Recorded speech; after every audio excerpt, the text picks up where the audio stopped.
Hello everyone, welcome back to my channel. Today we continue chapter 3 of Crown Without Magic. Emily creates new paths for herself and her friends. Don't forget to like, comment and subscribe, so you don't miss the following chapter. Morning sunlight filtered through the tall windows of Emily's room. She was already awake, sitting on her bed and staring out at the morning sky. "Kelly," she called. Kelly entered her room a few seconds later. "You called for me, miss? Please call Lucian and the brothers to my office. I want to speak with them," Emily said. Kelly nodded and walked out. Unlike the elegant salons used by noble women, Emily's office was filled with ledgers, blueprints, sketches, and notes pinned across a massive wall map of the capital. This was where the real work happened. Emily sat at her desk and gestured for the others to take a seat. Adrian and Julian exchanged a glance before settling into the chairs she had offered. Lucian, who was standing beside her, asked, "My lady, what did you call everyone here for this early?" "Kelly," Emily said, "take a seat as well." "You too, Lucian." Kelly glanced at Lucian, and both of them sat down. "Except for Kelly, the rest of you are still slaves," Emily said as she reached into her desk drawer and produced a document. "Only a small amount remains and you can pay it in full." Lucian, Adrian, and Julian stiffened. They had forgotten they were still slaves. Emily had never treated them like they were. "The debt is settled. You are free to do as you wish." "So, what will you do?" "I want to stay here, my lady. I enjoy what I do and the life I have." "There is no better place than this," Lucian said. "Very well," Emily said. "And what about you two?" Adrian and Julian looked at each other, then dropped to one knee and spoke a knighting oath in unison. "My lady," Adrian said, "you are the first person to know our secret and not judge us. You even told us it was not our fault. There is no better place for us than here. Please, accept us as your first loyal knights." Emily looked at them and smiled. "Yes. And thank you, for not leaving. You are like family to me now, and it would have broken my heart if you had left. Now, let's get to business. I'm planning to expand. I already spoke to Lucian about it, but I want the three of you involved as well." Adrian and Julian exchanged a glance. "We're not good with numbers, my lady, but we will do our best." "We'll help however we can, miss," Kelly added with a smile. "Then, Lucian, please fill everyone in," Emily said. Lucian moved around the desk to stand beside Emily. "Valora's profits increased 30% this quarter," he said. "And Sweet Petal Patisserie is now the most visited bakery in the capital. The nobles are obsessed with the ladies' desserts." Kelly smiled proudly. "They keep ordering the rose cakes." Emily nodded, but her attention had already shifted to a new sketch lying in front of her. A watch, but not the kind nobles typically carried. Julian noticed first. "What is that?" Emily turned the parchment so everyone could see. "A wristwatch." Adrian frowned. "Nobles use pocket watches." "They do," Emily said calmly. "But pocket watches are inconvenient." She lifted her wrist. "Imagine checking the time like this instead." The others exchanged looks.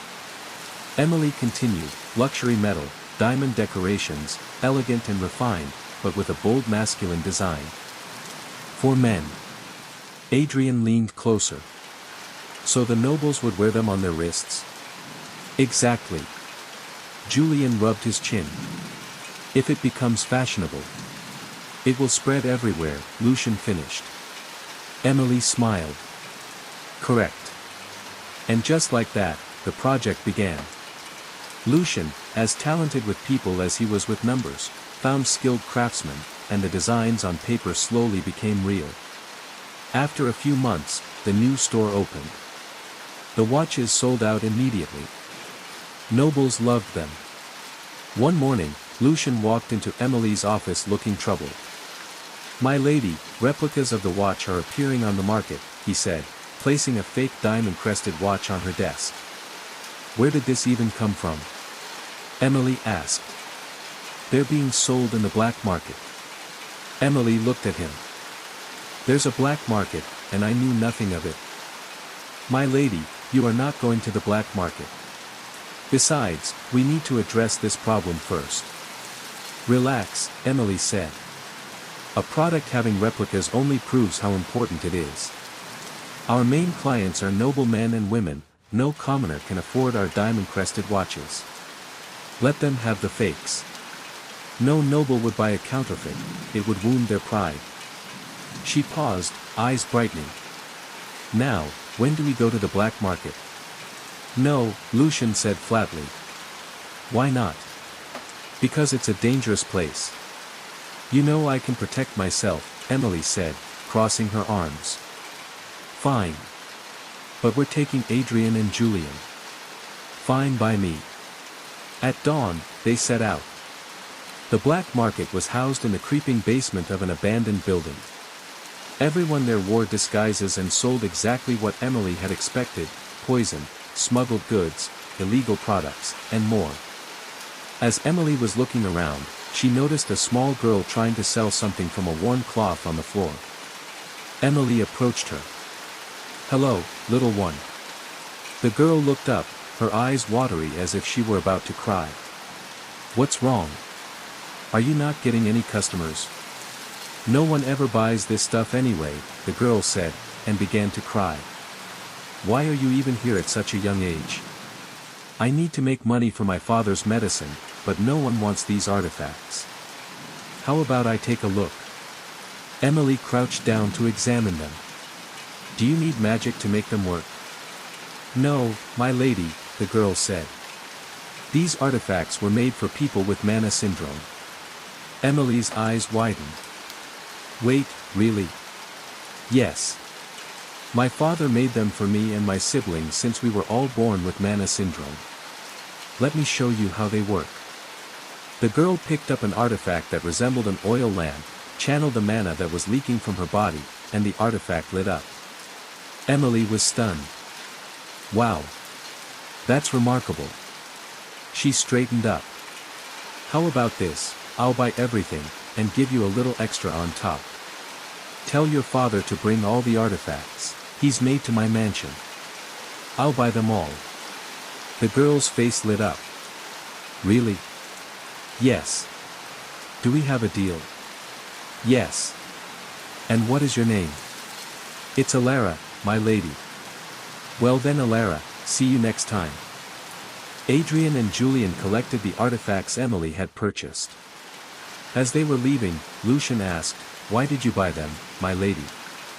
People were ignoring her because they find these artifacts useless. They don't do anything that can't already be done by hand. Or did you simply want to help her? Yes, I did want to help her, Emily said. But I also have an idea. If her father is the one making them, she thought to herself, then I need to meet him. He might be able to make me the weapon I want. Emily soon noticed another problem. After the watches had become popular, she placed one on the table beside several noble fashion catalogs and frowned. They looked terrible together. Lucian sighed. You're about to start another business, aren't you? Emily smiled. Yes. For men. Adrian blinked. Another brand? Belmont. It will be the male counterpart to Velora. Where Velora symbolized elegance, Belmont would symbolize power. Tailored coats.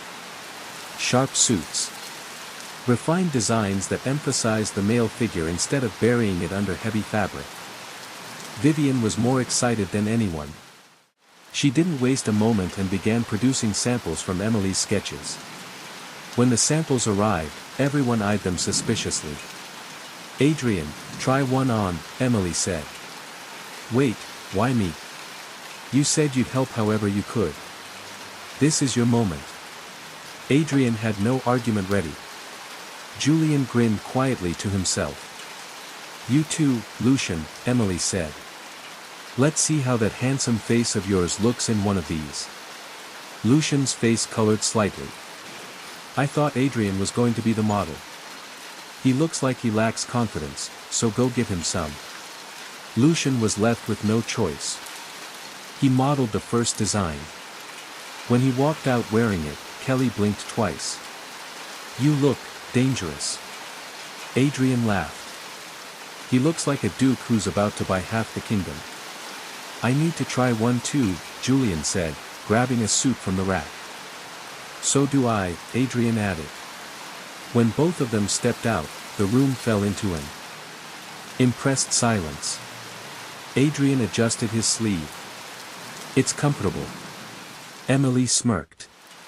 "Exactly." Velmont launched quietly. Within weeks, it was everywhere.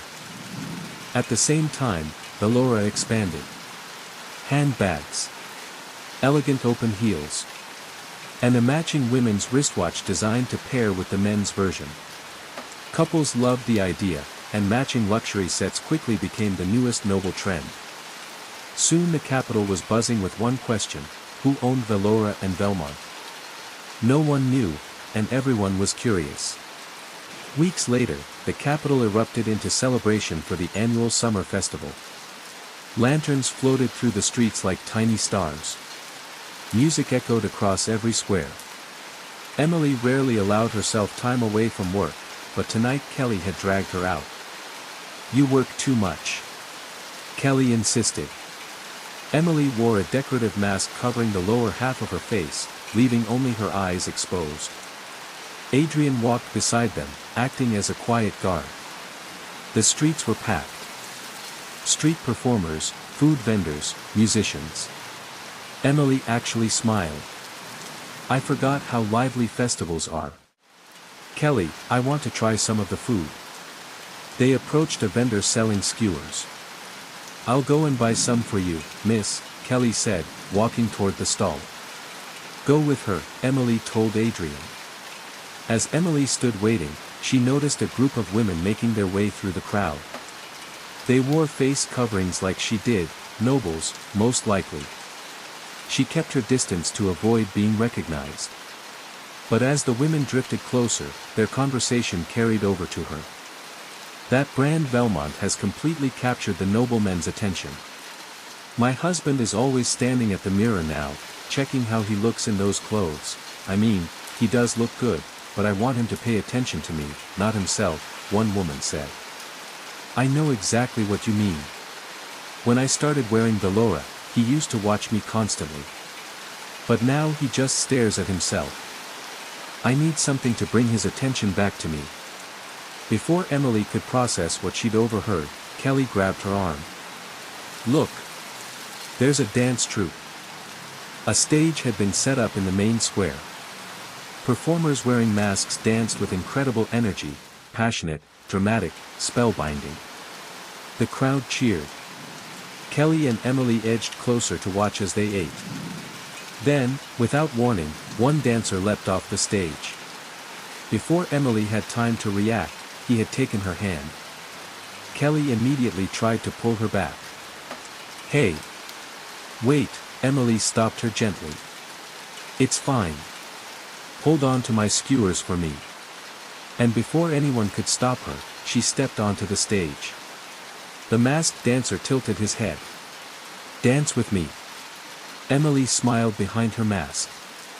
The music changed, fast, rhythmic, passionate. It was a blend of tango, salsa, bachata, and flamenco. Emily moved effortlessly between them. The crowd fell silent. She spun under the dancer's arm. Turned sharply. Matched every step perfectly. Adrian blinked. When did she learn to dance like that? Then he noticed someone else in the crowd. Langston. Adrian went still. Langston stood completely motionless, his eyes fixed on Emily. The expression on his face was unmistakable. Jealousy. Adrian exhaled quietly. Trouble. Meanwhile, on stage, the dance grew more intense. The dancer pulled Emily closer, spun her, lifted her slightly during a turn. He was clearly impressed. "You're good," he murmured. Emily grinned. "I know. I learned from the best." When she was still Vanessa, She had done everything her family had refused her, and dancing had been one of the first things she had claimed for herself. The dancer laughed. Then grew bolder, his hand resting briefly at her waist. From the crowd, Langston's hands clenched into fists. Adrian noticed immediately and raised an eyebrow, but deep down he was also a bit jealous. But Emily seemed entirely unbothered, dancing as though she owned the stage. When the music ended, the crowd erupted in cheers. But Langston had already turned away, walking into the night with his hands still clenched. Adrian watched him go. Then looked back at Emily. He said nothing. Langston returned to his estate late that night, his mind restless. He threw his coat aside and poured himself a drink. Why am I so angry, he thought. Why did it bother me so much to see another man touch her? Emily is my ex-wife. I divorced her. I have no right to care. And yet, the image of her dancing refused to leave him. Her smile. Her confidence. The way she had looked so utterly alive. Langston tightened his grip around the glass. Why? He didn't understand what he was feeling. But he knew one thing, he could not stop thinking about her. The following day, Emily called Vivian to her office. What's the next big idea, my lady? Vivian asked as she approached the desk. It's not exactly a big idea, Emily said. Yesterday at the festival, I overheard some nobles talking. She relayed what she had heard from the two noblewomen. What would you like to do about it, my lady? Vivian asked. Before Emily could answer, the door opened and Kelly, Lucian, and Adrian walked in. Oh, Miss Vivian, what brings you here? Kelly asked. A problem has surfaced for the noble women, and my lady was just about to tell me her solution, Vivian said. I'd like to hear it too, Kelly said. Come closer, then, Emily said. Kelly approached, as did Lucian and Adrian. No. This is a conversation for women only. She gestured toward the door. The two men moved slowly, clearly unwilling to leave. Kelly laughed and pushed them both out, closing the door behind her with a satisfied smile. What are they going to talk about that they don't want us to hear? Lucian muttered. She did say it was women's business, Adrian said. Maybe they're discussing undergarments, since Vivian's here. Lucian decided that was probably it. An hour passed before the door finally opened. Kelly's face was bright with amazement, while Vivian's was red with embarrassment. Why do you look so embarrassed? They're gorgeous, Kelly said. Of course, you think so, you're not the one who has to make them, Vivian said. Lucian approached, and the moment Vivian looked at him her face went even redder. Don't ask me, she said, and promptly fled down the corridor. Far to the south lay the most powerful empire on the continent, the Salmeyer Empire. Inside one of its luxurious private chambers, a man lounged lazily in a chair while a servant handed him a glass of water. Did you enjoy your travels, master? The man chuckled. I almost regret coming back. You are the second prince, the servant said carefully.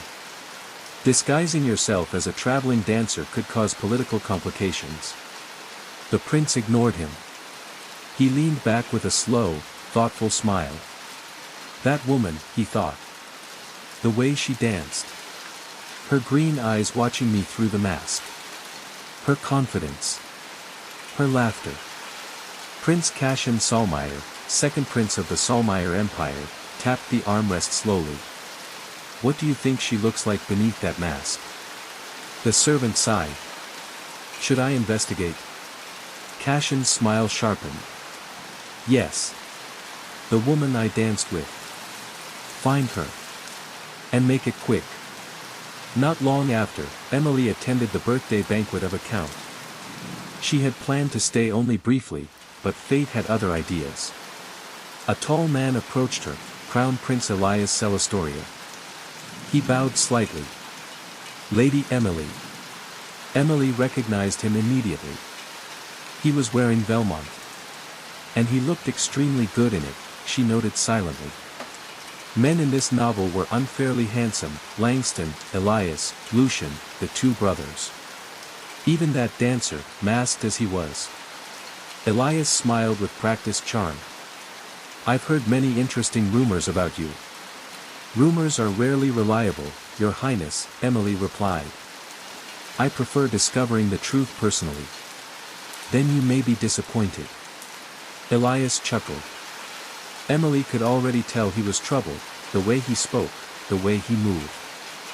She had seen his type before.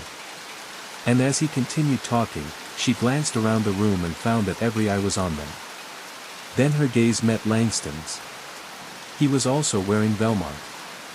He wore it better than the prince and looked even more handsome, she thought, though back then when they were getting divorced.